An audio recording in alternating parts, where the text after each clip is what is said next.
Doctor Mahrang Bloch, एक नाम और कई पहचान। महरंग पेशे से डॉक्टर हैं, सामाजिक कार्यकर्ता भी हैं, बलूचिस्तान के अधिकारों के लिए लड़ती हैं। वो बलोच यकजेथी कमेटी BYC नाम का संगठन चलाती हैं। 2024 में टाइम मैगजीन ने उन्हें 100 सबसे प्रभावशाली लोगों की लिस्ट में जगह दी थी और मार्च 2025 में उन्हें नोबेल पीस प्राइज के लिए नॉमिनेट भी किया गया।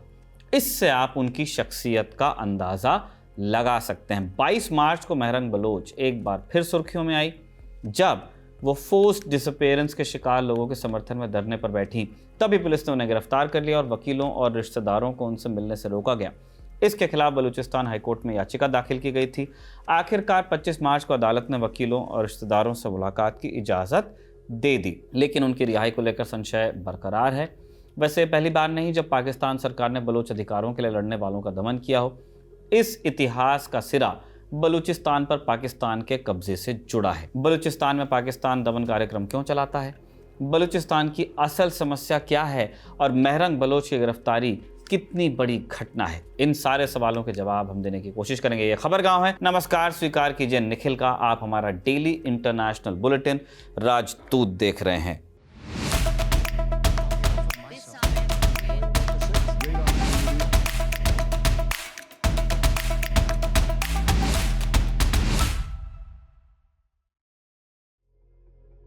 राजदूत में आज बात बलूचिस्तान की। पहले कुछ बेसिक बातें आपकी क्लियर कराएं। पाकिस्तान में 4 प्रांत हैं, पंजाब, सिंध, खैबर पख्तूनख्वा और बलूचिस्तान। आबादी और वर्चस्व के मामले में पंजाब सबसे आगे, आप नाम लगातार सुनते रहते हैं, जबकि आकार और नेचुरल रिसोर्सेस में बलूचिस्तान पहले नंबर पर आता है। बलूचिस्तान में बलूच एथनिसिटी के सबसे ज़्यादा लोग रहते हैं। पूरी दुनिया में बलूचों की आबादी 1 से 1.5 करोड़ के बीच है। इस जनसंख्या का एक बड़ा हिस्सा 3 देशों में ही फैला हुआ है, पाकिस्तान, ईरान और अफगानिस्तान। ये लोग अपने अपने देशों से ज़्यादा ऑटोनॉमी की मांग कर रहे हैं। अफगान वहाँ मांग रहे हैं, ईरान वाले वहाँ मांग रहे हैं, पाकिस्तान वाले वहाँ मांग रहे हैं। इसलिए स्थानीय बलोच गुटों की अपनी सरकारों से दुश्मनी चलती रहती है। वो हिंसक विद्रोह में शामिल हो जाते हैं, जिसके चलते उन्हें विद्रोही या आतंकवादी संगठन घोषित कर दिया जाता है। एक का आतंकवादी दूसरे का हीरो भी हो सकता है। आप देखेंगे कि पाकिस्तानी बलूच गुटों को ईरान या अफगानिस्तान में शरण मिलती है। पाकिस्तान पर ईरान के बलूच गुटों को शह देने के इल्ज़ाम लगते हैं। इसको लेकर ये तीनों देश आपस में भिड़ते रहते हैं। इसकी एक झलक जनवरी 2024 में भी दिखी थी, जब ईरान ने पाकिस्तान की सीमा में घुसकर बमबारी की थी। उसने एक बलूच गुट जैश उद अदल पर हमले का दावा किया था। जैश उद अदल को ईरान ने आतंकवादी संगठन घोषित कर रखा है। ईरान का कहना था कि पाकिस्तान उनके दुश्मन को शरण देता है। पाकिस्तान ने इस हमले को अपनी संप्रभुता का उल्लंघन माना और अपने राजदूत को तेहरान से वापस बुला लिया। उसने जवाबी कार्रवाई करते हुए ईरान में बम गिराए। पाकिस्तान ने दावा किया कि हमने बलूचिस्तान लिबरेशन आर्मी BLA और बलूचिस्तान लिबरेशन फ्रंट BLF को निशाना बनाया। BLA और BLF को पाकिस्तान सरकार ने आतंकवादी संगठन का दर्जा दिया है। इनका बेस पाकिस्तान के बलूचिस्तान में है, लेकिन पाकिस्तान इल्ज़ाम लगाता है कि उन्हें ईरान और अफगानिस्तान में शरण मिलती रहती है। कट टू मार्च 2025, बलूचिस्तान के सिबी में जफर एक्सप्रेस को हाईजैक करने वाला BLA ही था। पाकिस्तान ने इस हाईजैकिंग का आरोप हिंदुस्तान और अफगानिस्तान पर लगाया। उसने ये भी कहा था कि BLF को अफगानिस्तान में पनाह मिलती है। हिंदुस्तान ने आरोपों को सिरे से खारिज कर दिया, वहीं अफगानिस्तान ने हमले में किसी भी तरह की संलिप्तता से इनकार कर दिया। दोनों ने कहा कि ये आपका इंटरनल मैटर है। इससे पता चलता है कि बलूचिस्तान की समस्या पाकिस्तान तक सीमित नहीं भी है।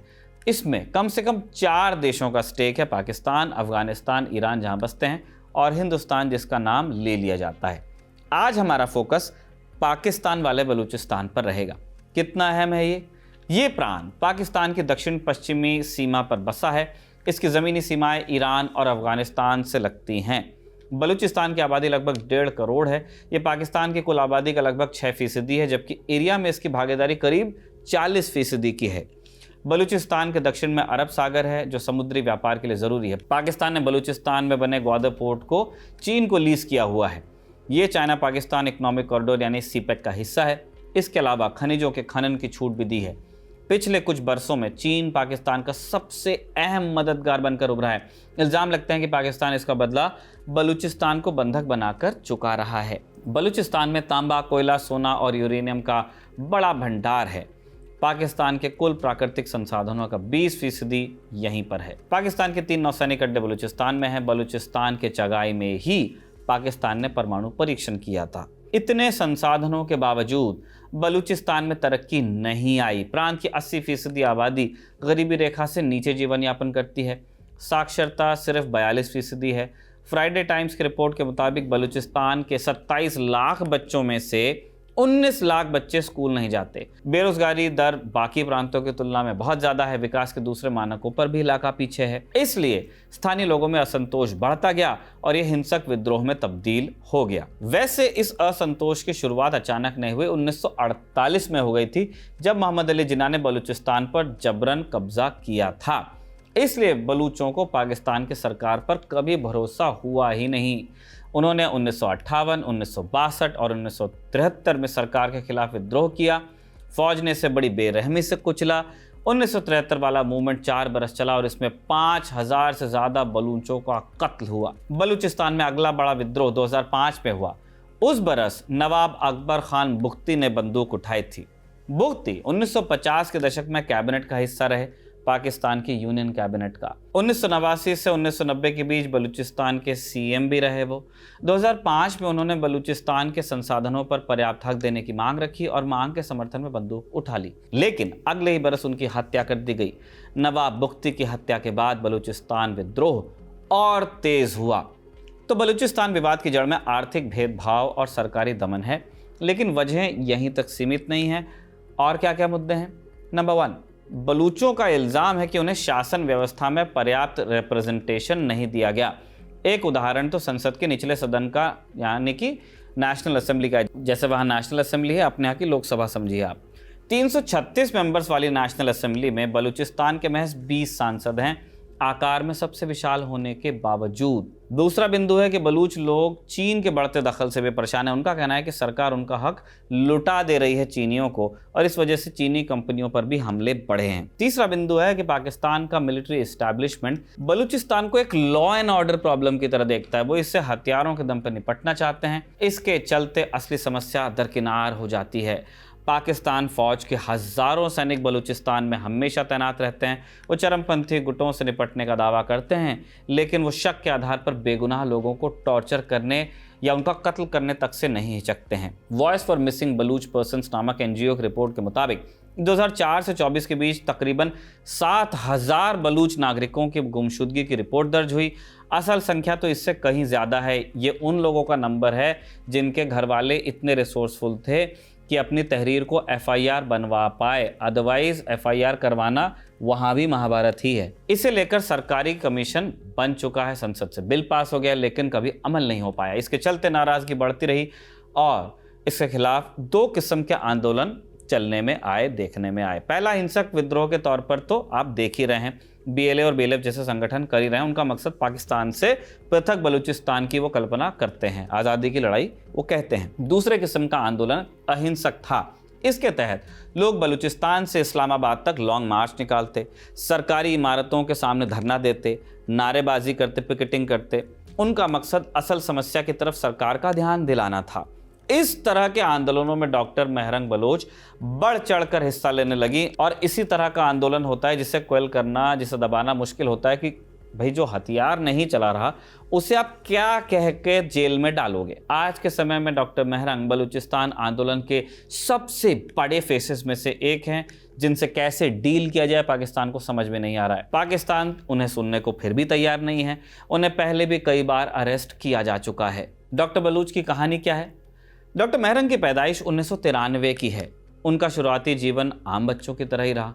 उनके पिता अब्दुल गफ्फार लांगोव सामाजिक कार्यकर्ता थे। वो पाकिस्तान में मानवाधिकार उल्लंघन के खिलाफ आवाज़ उठाते रहे। फिर दिसंबर 2009 में महरंग की जिंदगी अचानक बदली। उनके पिता एक दिन अस्पताल जा रहे थे, तभी रास्ते में उन्हें अगवा कर लिया गया। हालांकि प्रोटेस्ट के बाद उन्हें रिहा किया गया, लेकिन इस घटना ने महरंग पर बड़ा असर तो डाल ही दिया।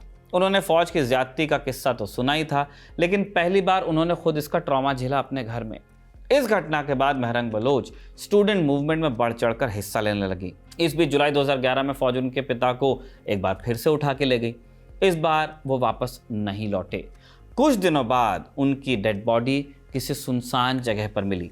उनके शरीर पर टॉर्चर किए जाने के निशान थे और इसने मेहरंग को एक्टिविज्म की तरफ और पुश कर दिया। फिर 2017 का साल आया, फौज ने मेहरंग बलूच के भाई को अरेस्ट किया। 3 महीने तक उनका भी कुछ पता नहीं चला, बाद में रिहा किया गया, मगर दहशत अंदर तक बैठ चुकी थी। इसके बावजूद मेहरंग ने हार नहीं मानी। उन्होंने बलूच अधिकारों की लड़ाई को अपना मिशन बनाया। 2018 में उन्होंने बलूच यकजहती कमेटी BYC बनाई। इसी के बैनर तले वो बलूच लोगों की लड़ाई लड़ने लगी। इस लड़ाई का ये 7वां साल है। इस दौरान उन्हें कई बार जेल भेजा जा चुका है, कई बार टॉर्चर भी झेलना पड़ा है, लेकिन वो डटी रही हैं। 2024 में BBC ने उन्हें साल की सबसे प्रभावशाली महिलाओं की लिस्ट में शामिल किया था। उसी बरस टाइम मैगजीन ने उन्हें 100 सबसे प्रभावशाली शख्सियतों में जगह दी थी। इस तरह उनके आंदोलन को पूरी दुनिया में पहचान मिली, लेकिन टाइम के लिस्ट में आने के कुछ दिन बाद सरकार ने उनके विदेश जाने पर बैन लगा दिया। अब डॉक्टर मेहरंग को प्रोटेस्ट करने के लिए जेल भेजा गया है। उनके खिलाफ एंटी स्टेट एक्टिविटी, आतंकवाद और हत्या जैसे गंभीर आरोप लगाए गए हैं उस महिला पर जिनके पिता का कत्ल किया पाकिस्तान ने। सरकार उन्हें अलग थलग करने की पूरी कोशिश कर रही है। उनके समर्थकों को एक एक कर अरेस्ट किया जा रहा है, हैरेस किया जा रहा है, मामले लगाए जा रहे हैं। बहुत संभावना है कि पाकिस्तान सरकार अपनी कोशिश में सफल भी हो जाए, लेकिन मेहरंग बलोच की जिद और बलूचिस्तान की असल मांग को दबाया नहीं जा सकेगा, इतना तो तय है। बलूचिस्तान का अध्याय यहीं पर रोक रहे हैं। अब कुछ बोनस अपडेट्स। पहला तो यूएस से ही है। अमेरिका में सिग्नल चैट लीक मामले में बवाल तो अब बढ़ता जा रहा है। 25 मार्च को अमेरिकी संसद की इंटेलिजेंस कमेटी ने इस मामले में पूछताछ की।